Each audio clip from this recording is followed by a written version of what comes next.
ცუდი ამბები გვაქვს. იქაც კი რაც ოდესღაც გვაერთიანებდა სპორტში. რა თქმა უნდა, არ მოყვები მსჯელობას ამართლებს თუ არა სანიოლის ტაქტიკა და საკადრო პოლიტიკა, ან გაგვიუარესდა თუ არა ლელოებისა და არეკნების სტატისტიკა. მსოფლიო რეიტინგში რომ დავგვეითდით, ეგ გავიგეთ, გასაგებია. მაგრამ მწვრთნელებმა მიხედო, ფედერაციებმა და აი აქ ვიჭედები. მე რა, ქართული სპორტი იჭედება. ქართული რაგბი იჭედება, რომლის მიღწევებითაც წლების განმავლობაში ისევ ამოყობდით, რომ 6 ერში თამაშის უფლებას ვითხოვდით.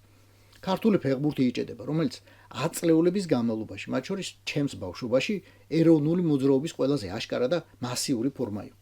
დიახ, სტადიონი იყო ეროვნული მოძრაობა 60-იანებში, 70-იანებში, 80-იანებში. დინამოს გულშემატკივრობა, ქუთაისის ტორპედოსი, ლანჩხუთის გურიის, ბაქოს ნეფჩისა, ბოლოს და ბოლოს მთავარი იყო, რომ მოსკოვის სპარტაკსა და CSKA-ს არ მოიგოთ. ეროვნული მოძრაობა იყო სპორტის სასახლე.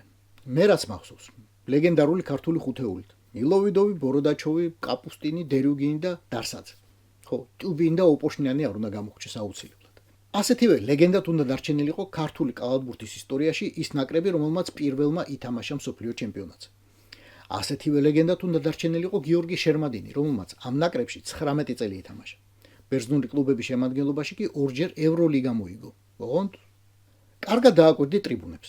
ამდენი ხანია ხოცები ამტკიცებენ, რომ სპორტულ შეჯიბრზე მაყურებელმა იმიტომ დაიკლო ასე აშკარად, რომ Deep State-ის მომხრეებმა უცებ გადაიყვარეს ჩვენი სპორტის გმირებიო.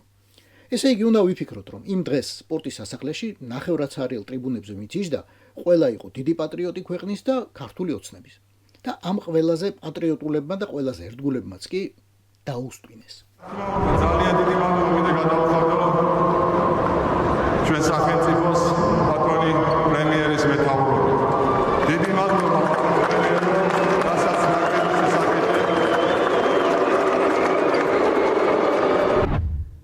წლების შემდეგ შერმადინი საკუთარ სპორტულ ბიოგრაფიას რომ გაიხსენებს, პირველი ალბათ ეს ტვენა ჩაესმება. მართლა მოხერხება უნდა გამოსამშვიდობებელ მატჩზე, რომ მაყურებელმა დაგისტვინოს. შერმადინმა ეს მოახერხა. მე არ ვიცი რა ვალი აქვს ან მას, ან ვინმე სხვას რუსული რეჟიმისა. ღმერთმა შეარგოთ 3 მილიონი სექტემბერში რომ უფეშკაშა მთავრობამ ბიუჯეტიდან. არც ის ვიცი რომელი დეველოპერი ხვალ რაღირებულების აქციებს აჩუქებს რომელიმე მშენებარე ბეტონის კომპლექსში. არც ის ვიცი სიის რომელ ნომერს დაპირდნენ შერმადინს ვადამდელი არჩევნებისთვის კოცები. არ ვიცი ესენი. მაგრამ ვიცი რომ ისტორია ასე არ უნდა იწერებოდეს და ლეგენდები ასე არ უნდა მიდიოდნენ. და ლეგენდები თუ ასე მიდიან, ესე იგი ქვეყანაში ყველაფერი არასწორადაა. სამთავრობო ლოჟით დაწყებული პირველ რიგში.